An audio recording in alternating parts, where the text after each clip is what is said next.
Hi, Sir Ricky. Hello? Nice to see you again after... Di ba tayo nagkita kanina? Di ba? Oh, hindi eh. Parang after how many years? Thank you so Okay, much for salamat. joining our first ever Thank, podcast. thank you din for having me. Okay.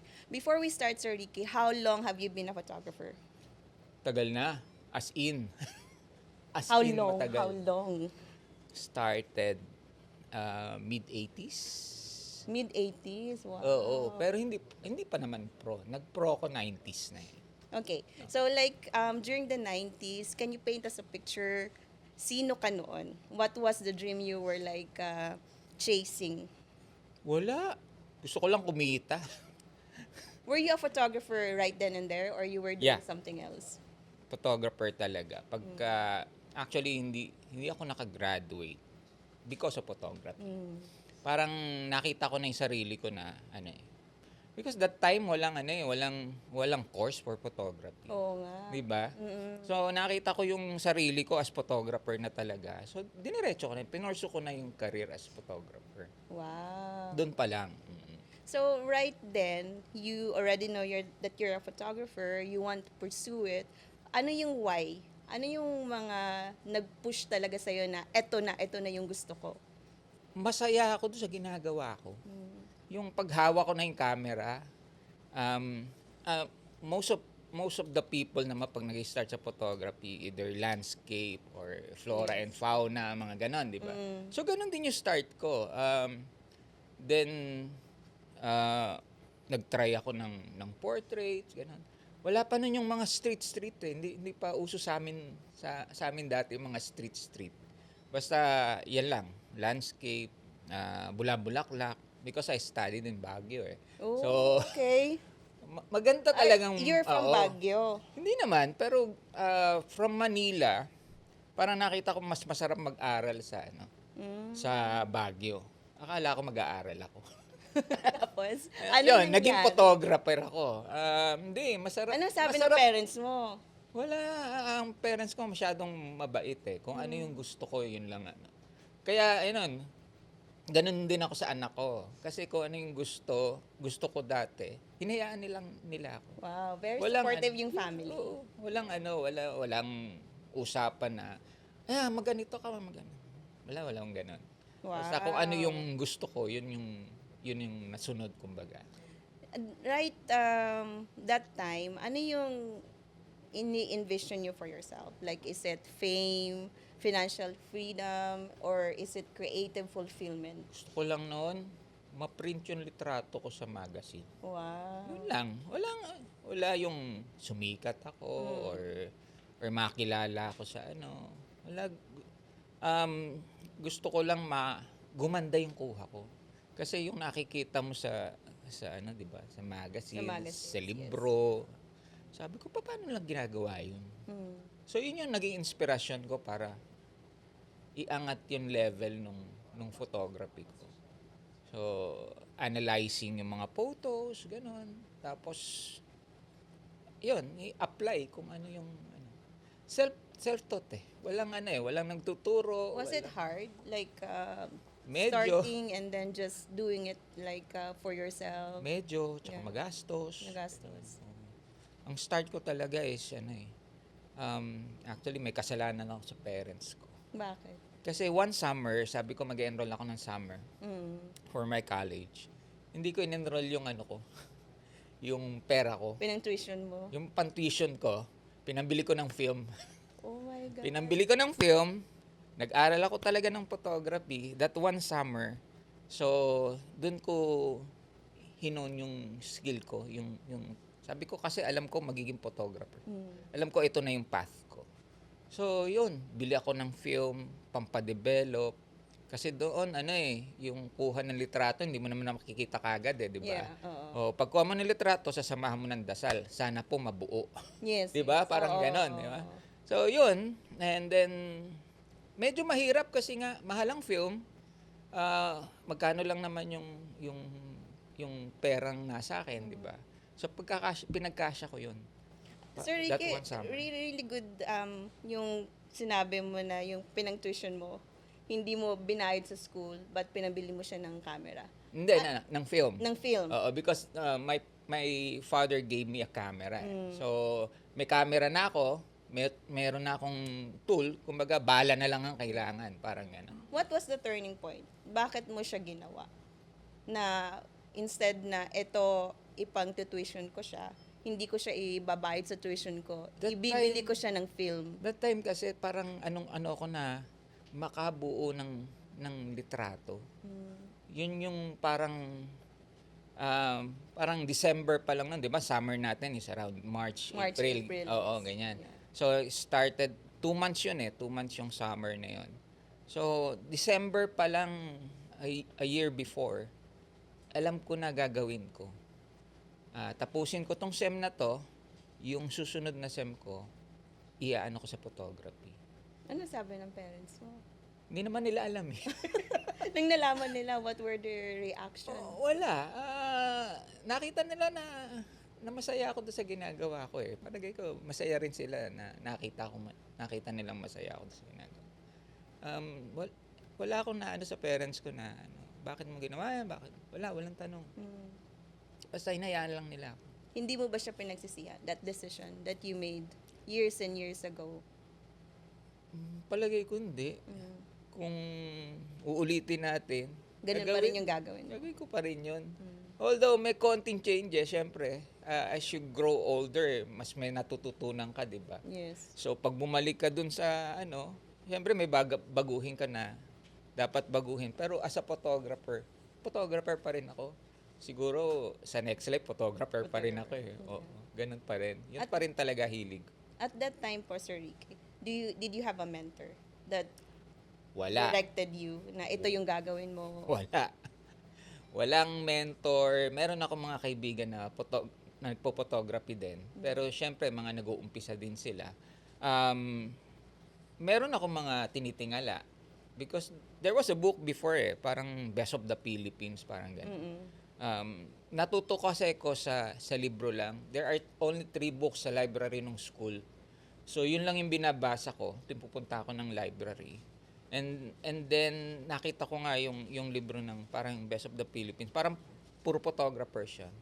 Like the likes of yan sila Emil Dabocol, Wig Theismann. Yan, I look up to them talaga. Dahil nakita ko yung mga litrato, lalo na si Sir Wig. There was a time nga na dapat nagpa-workshop siya.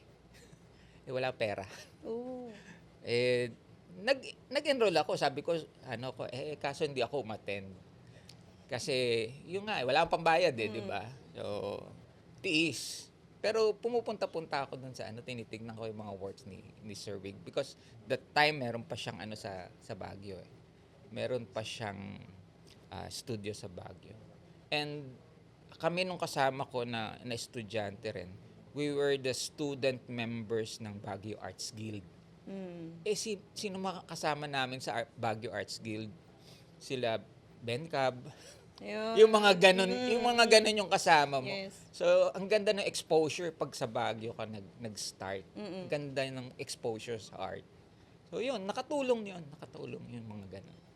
So, if you're like, sasabihin mo sa sarili mo, like, when you were starting, ano yung mga dapat ginawa ko pa? Dapat may binigyan ko ng goal yung sarili ko. Kasi kung alam ko lang na magiging mabigat yung laban sa future, Yes. mas dinisiplina ko yung sarili ko. Kasi noon wala parang kumita ka, okay. Walang goal Parang ang ano mo lang is yun lang inisip ko before na gusto ko lang makita yung picture ko sa magazine, makita kung libro or something. Walang ibang na kailangan maging ganito ko, kailangan magkaroon ako ng studio, mga ganun. Walang ganun Ano yung diferensya ng goal mo when you were starting and then your goal right now? Wala pa rin naman akong goal. Yun Basta, lang. basta masaya ako sa ginagawa ko. Sabi nga nila, di ba? Kasi yung goal mo when you were starting to get your photos in the magazine, but Natupad eh. natupad Oo, lahat. natupad Yes, lahat. yeah. Natupad. Hindi ko nga alam na, yan, magiging ganito ko. Yung, Legend kahit, sa industry. hindi naman, kahit pa paano makikilala ako as photographer, hindi ko iniisip yun eh. Hindi ko naisip yun. Basta, ginawa ko lang is, siguro, kasama na yung magandang network, ginawa ko lang is mag-produce ng magandang litrato. Yun naman ang ano ng photographer, di ba? Makapag-produce ka ng magandang litrato. Yes. Otherwise, huwag ka na mag-photography, di ba? Parang ganun. Hindi naman sa dinidiscourage ko yung iba. Pero kung sa tingin mo, yun nga, hindi mo kayang mag-produce ng magandang photographs, parang sayang yung gamit mo, di ba? Yung creativity kasi yan, ano yan eh, hindi naman yan, nasa sayo yung creativity, pero kung hindi mo ilalabas, wala. Yes. So, kailangan tuloy-tuloy lang. Tuloy-tuloy. Do you ever feel na our industry itself is designed to make us fail? Na if you don't have the network, if you don't know people, wala kang mararating sa industry natin. It is designed to strive harder. To strive harder. Oo. Kasi kung hindi, lalo na ngayon, nag-digital. Nung film days kasi, konti lang eh. Kasi kailangan skilled ka talaga. Yes. Ngayon, parang everyone na merong camera, parang photographer na. Kasi madali eh, 'di ba? Nandyan lahat, nakikita mo na kaagad yung litrato. Kung may mali ka, pwede mo na i-correct agad, 'di ba? Yung iba dinadaan sa post-processing, ganun. Kung nagpo-produce ka lang, hindi ka kumikita, ano yung gusto mong mangyari, Yeah. 'di ba? So, yung industry natin, parang yun nga, hindi naman dinesign to fail. Parang naka-design siya na kailangan mong galingan. Kailangan mong mag-strive harder. Kailangan mong mag-practice. Kasi kung hindi, may iwan ka eh. Yeah. 'Di ba? Kailangan mo ding mag-evolve. Yes, that's Hindi true. po pwedeng hindi ka mag-evolve. You have to adapt. Yeah. Kasi digital age, napakabilis. Isipin mo, before yung camera namin, film days, 20 years na eh. Okay pa eh. Ngayon, hindi po pwede. Lalo na pag nasa business ka na. Yes. Hindi po pwedeng hindi ka mag-upgrade. Diba? Maiiwan ka ng technology. So, kailangan mo ring mag-evolve. Kailangan mo mag-adapt. And how do you evolve? What were the things that you did na para i-evolve mo yung sarili mo? Kailangan alam mo kung ano yung uso. Hindi naman makikiuso. Pero dapat alam mo yung nangyayari. Yes. Hindi po pwede nung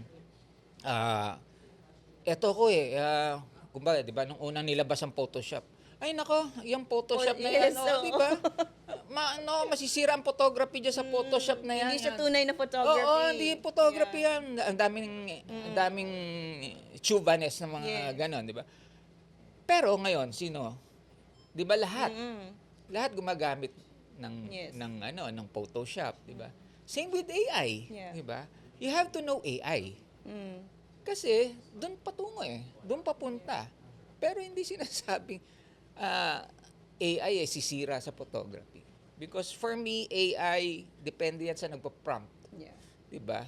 Mag-a-adapt ang AI, depende sa'yo. Depende dun sa nag-command. Parang program, di ba? Kung hindi maganda yung command mo, hindi pa tatakbo yung program. Parang diba? tool lang talaga siya. Yes, oo. So, you have to learn. Di ba?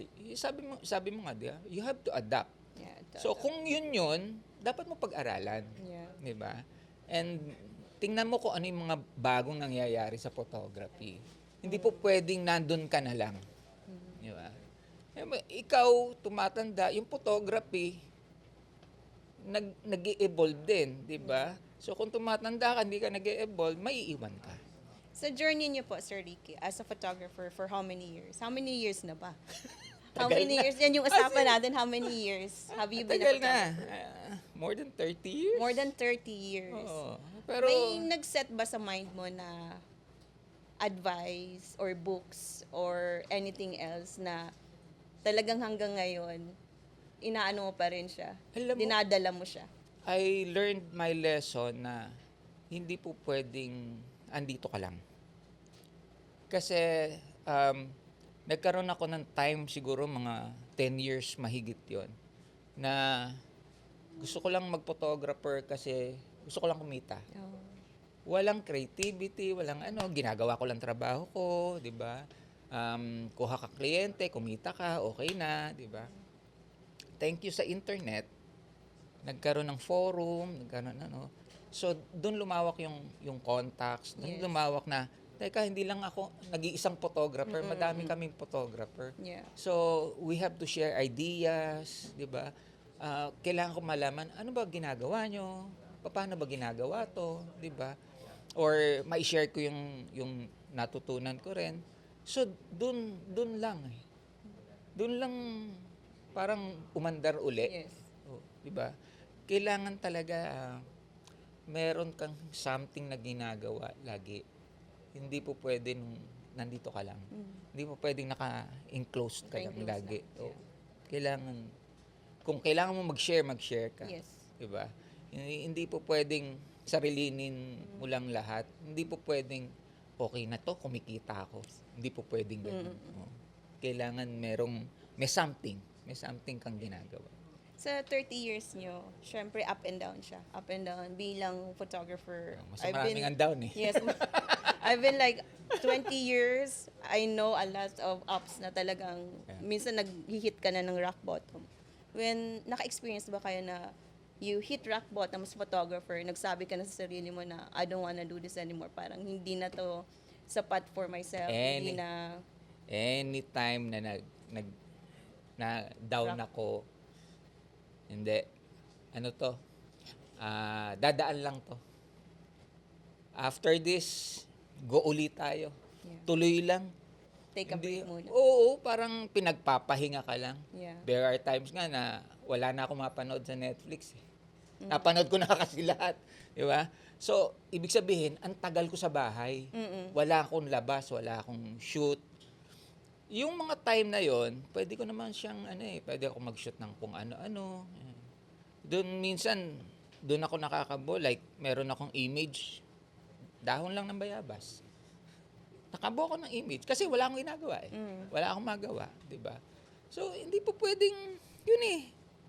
Anong sinasabi mo sa sarili mo na pag naka-experience ka no ng, I know a lot of photographers and creatives will experience that, na talagang down na down sila.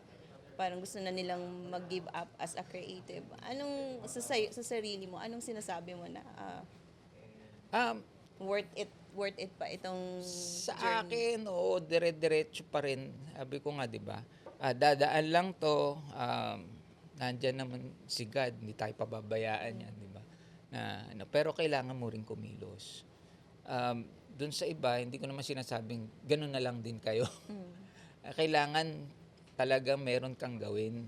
Hindi po pwedeng eto na lang ako, hintayin ko na lang down ako di ba? Wala akong magawa. Merong pwedeng gawin. Hindi lang 'yun. Para do sa mga iba, gumawa kayo ng plan B. Ako kasi wala akong plan B. Yun lang yung All in ka talaga. Oo, yun lang eh. Wala akong extra negosyo, eto lang ako. Yun lang. As a photographer lang talaga. So ito talaga yung main source of income. Yes. Oo. For 30 years. Yes. Photography lang. Ano yung Walang pinaka-struggle nyo? Like on the creative side. Kasi syempre we're not only creative but we're also a business owner. We do business for our skills. Struggle is, minsan may time na kahit anong gawin mo, ayaw lumabas ng creativity mo. Na yung kuha mo, kahit anong gawin mo, ayaw gumanda. May struggle na ganun eh. Anong ginagawa nyo? Wala ka namang magagawa. Strive harder. Let that be a lesson. Strive harder sa susunod. Halimbawa, with the client, sumabit ka, pumalpak ka with client. Ang pwede mo lang gawin is, aminin mo yung kasalanan mo sa client or hindi mo pwede i-please kasi lahat eh. Yes. Oo, hindi mo pwede i-please lahat. Kung sakaling mangyari sa iyo 'yon, strive harder sa susunod. Though may ano na hindi mo na siya makuha uli. Pero marami naman eh. Okay? Sabi nga nila, marami namang kliyente. Although maraming photographers, pero itama mo yung naging mali mo Yeah. doon sa susunod. Yes. Okay? Yun yung Strive learning hard. process. Yes. Yes, oo. learning Oo. process. Kailangan matuto. Yeah. Anong pinakamahirap? Is it networking? Is it finding clients? Sales? Lahat. Lahat mahirap. Minsan, puro bidding ka lang, di ba? Pero Tapos the lowest lagi, lowest. Oo. Ang problema, hindi mo alam paano ginagawa ng kalaban na kaya nilang bumaba ng ganon, di ba? So, siyempre, may standard ka. Hindi mo naman pwedeng ibaba ng ganon kasi ang dami mong may babayaran kang tao. Maraming gastos, kumbaga. So, talagang doon ka lang dapat, kung ito yung presyo mo, ito yung presyo mo. Yeah. Wag mong ibababa. Pero, talagang ganun, mahirap talaga eh. Wala namang madali sa mundo. Yes. Walang kailangan paghirapan mo lahat. So, sige lang. Anong biggest lesson that being a photographer has taught you all these years? Biggest As a lesson. person. Madami kung paano ka Kasi iba ang journey ng photographer. I Oo, found out na oo. iba talaga siya. Iba kung paano ka makikitungo sa kapwa photographer, kung paano ka makikitungo Yung sa tibay ng client. loob. Oo. Rejection after rejection. Oo. Although sa pool pa rin ako kadalasan pag nare-reject ka, 'di ba? Mahirap eh, madaming frustrations. Sabi ko nga, kung hindi mo kaya yung ganong frustrations, mag-iba ka ng career. Mas madali, kumbaga. Pero kasi ang dami mong itinitake into considerations when you're a photographer. Lalo na pag nasa business ka na. Yeah. Kung creative photographer ka lang, madali Yes, lang yun yes, di ba? yes. Oo, pero kung you're doing it for a living, Hirap. mahirap. Oo, tapos isipin mo, may pamilya ako, may pinapaaral Yes. ako, meron akong pinapakain araw-araw, Yes. may binabayaran akong bills, di ba? Totoo. Ang dami mong iniisip. Pero, pag yan ang ginusto mo, kailangan mong panindigan yung ginusto mo. Diretso lang. Diretso lang, guys. Oo. Asa Diretso lang yung God, ano natin. pray. Mm-mm. Tapos, gawin mo dapat kung anong dapat mong gawin. Hindi yung magmumukmo ka lang. Yeah. So, how do you define success right now? At your journey, at your age, iba na ba Ano yun? Iba na ba yung success Ano yun? for you right now and like when you were starting? Kasi when you were starting, you said you just want your photos to be printed in magazine. That's success for you. But right now, ano na yung success for you? Success ko is makita ko yung tinuturuan ko na umangat. Yes. Pag may nakikita ko, hindi ako naiinggit. Sumasaya ako. Oo nga. Kasi kahit paano may naitulong. Although hindi ko sasarilinin na, ay dahil sa akin, kaya ka natuto. Hindi. Part lang ako ng journey mo na matuto. Karamihan dyan, kung kahit na anong turo ko sa'yo, kung hindi mo gagawin yung tinuro ko or hindi mo broaden yung isip mo para matuto ng iba pa bukod doon sa tinuro ko, hindi ka aangat eh. Yes. Makita ko na masaya sila sa litrato na nakikita nila na gawa ko, yon kasama yon, di ba? Yun yung mga Success na for you. Right? maliliit pero masaya ako pag gano'n. Ganon. Or bumalik yung kliyente. Kinuha ka uli. Yeah. Success yon. Yeah. Those little things, hindi na ako nag-aim ng di ba? Isa pang success is, di ba, kinukuha nila ako as endorser, di ba? Yes, oo. Isang success is makita ko na nagagawa ko yung trabaho ko for them. Kasi being an ambassador is a responsibility. Yes. Hindi yan dahil lang meron kang kontrata. Yes. Hindi, responsibility yan na To the kailangan. community din. Yes, to the community, to the brand, kung sino man yung kumuha sa'yo. So, hindi yan laurel na Yes. ilalagay mo. It's a responsibility pag tinanggap mo yung mga ganun. So, makita mo lang na nagiging effective ka, success yun. Yun yung mga That's true. success. That's true. Mapakain ko pamilya ko, success yun. Di ba? Yung mga maliliit na yun yung success for me. Hindi na ako naghahangad ng ano pa. Although, kung ibibigay, why not? Diba? Pero, be contented kung ano yung meron ka sa ngayon. Yeah. Dati, kontento lang akong kumikita, diba? Tapos may binigay. Yeah. Diba? So, hintay lang kayo. Gawin mo lang kung ano yung trabaho mo. When you were starting, Sir Ricky, ano yung wish mo na meron that time? Na meron ngayon? Na available? Madami. Dati, wala akong pambiling camera eh. Diba? Ngayon, anytime na may gusto kong camera from Fujifilm, diba? Napapahiram nila ako. Okay na sa akin yun. Hindi ko naman kailangan ariin yung camera. Yeah, oo. Yung mapagbigyan ka, masuportahan ka Yes, ng brand oo. na ini-endorse Importante. mo. Importante yun. Like, pag may kailangan akong lighting from Godox, andyan kagad sila. May suporta sa'yo. Sa akin, So it's No. really important, the Oo. supportive of Oo. the brands and community. siyempre, two-way yan eh. Yes. Diba? Kung sino suportahan ka, bigyan Bigyan mo din ng support. Oo. Yeah. Ganun lang naman. How do you look at the community right now of our industry? Okay naman na maganda na yung ngayon after pandemic Yeah. na lahat down, 'di ba? Lahat zero. Yeah. Ngayon medyo Umaangat na. Oo, umaangat na uli. It's good for the community, good for the brands, Yeah. 'di ba? Mga client nandiyan na uli. Although syempre sa dami nyo, 'di ba? Yes, yes. So may competition, 'di ba? Pag may challenge mas maganda, Yes, 'di ba? Kaysa yung lahat madali. Hindi po pwedeng lahat madali. Mas maganda yung ganun. Mas matututo lahat eh. Ano kaya ang sa sarili mo, sasabihin mo, like when you were starting, kaharap mo, parang si Boy Abunda tayo. May salamin ba dyan? May salamin, Oo, like you were your younger self, you were starting as a photographer, you don't have any community, you're just by yourself, and then you have this passion to really be a photographer. Right now, as an educator and an inspiration to many photographers, ano ang sasabihin mo sa sarili mo? Tuloy mo lang yung ginagawa mo. Mas galingan mo pa. Kasi may nasayang kang mga taon sa photography. Dapat dagdagan mo yung creativity mo. Okay, kumilos. Okay, huwag maging tamad. Parang ganun. There are times kasi na ganun ako eh. Parang pag down na talaga.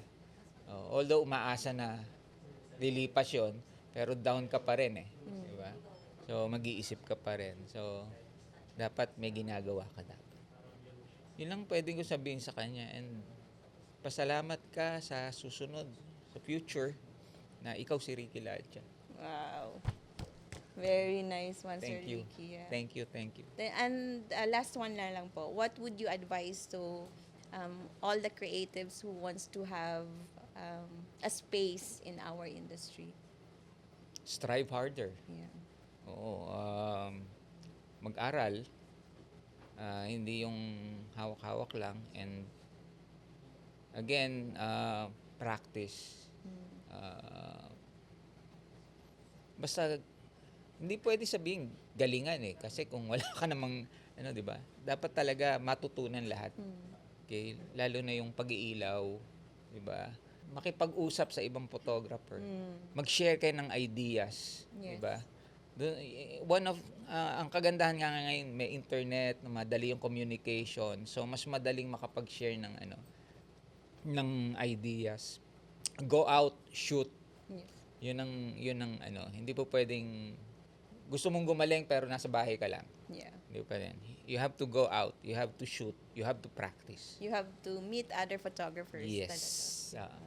Because their journey can benefit you. You can learn Yup. from their journey. Yup. So hindi yung po pwede na yung solo-solo ka lang. Oh, solo, kaya ko to. Ay, hindi. Yeah. Hindi. Mahirap. Marami kang hindi alam. Yeah.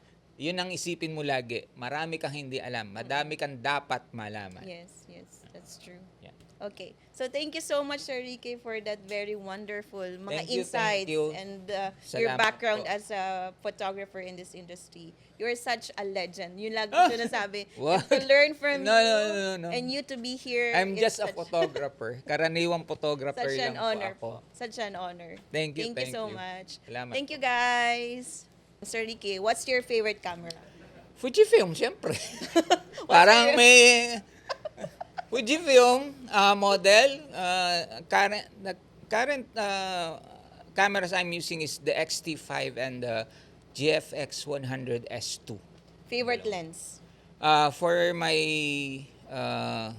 X-T5, it's the 16 to 55, which is equivalent to 24 to 70.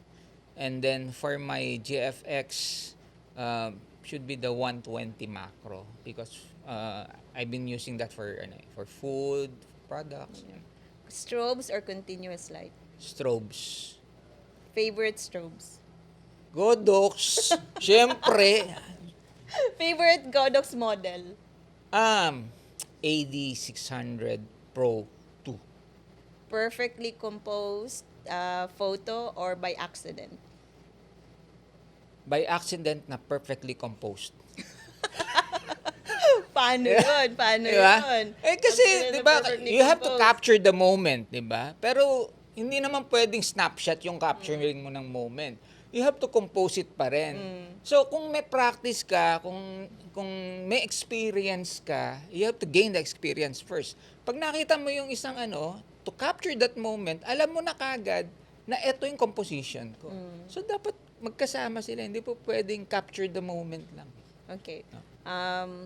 Your favorite orientation when you take photos? Or is it portrait or landscape? Both. Both. Yeah. Oo, hindi po pwede kasi, 'di ba? Sa sa internet nga, 'di ba? Sa social media nga, 'di ba? Pag ka, 'di ba, landscape. Pero pag nag-reel ka, paano? 'Di ba? Kailangan mo na. So, pareho. Favorite photographers? Makasarili ba ako? hindi ako. Wala po, madami akong hinahanga ang photographer. Kaya lang, baka pag binanggit ko, magtampo yung iba. Oo. International photographers na lang. International photographers, yung mga una sila, Richard Avedon. Yes. Sino pa ba? Cartier-Bresson. Yes. Pero Colors or black and white? pag kikita, colored. Di ba? For yourself? Gusto ko black and white Black and white. Kasi pag walang kulay, kasi doon makikita yung talagang ganda ng litrato. Yung maglalaro ka lang, mas challenging kasi siya, maglalaro ka lang between light and shadows. Parang titingnan mo lang yung gradation from white to gray to Yes. black. Ang Diba? ganda. Yun lang yung nakikita mo. Yes. Sa akin, mas challenging yun kesa doon sa may kulay. Yeah. Alright. That's it, guys. That's our interview with Sir Ricky Ladia. Thank you so much, sir. Thank you. Always a pleasure to have Thank you. you. Salamat Thank din you. po. Salamat. To watch more podcast videos of the Ayamabi Masterclass, please don't forget to subscribe, like, and follow our different social media accounts. This is Abby Miguel, and see you in the next episode.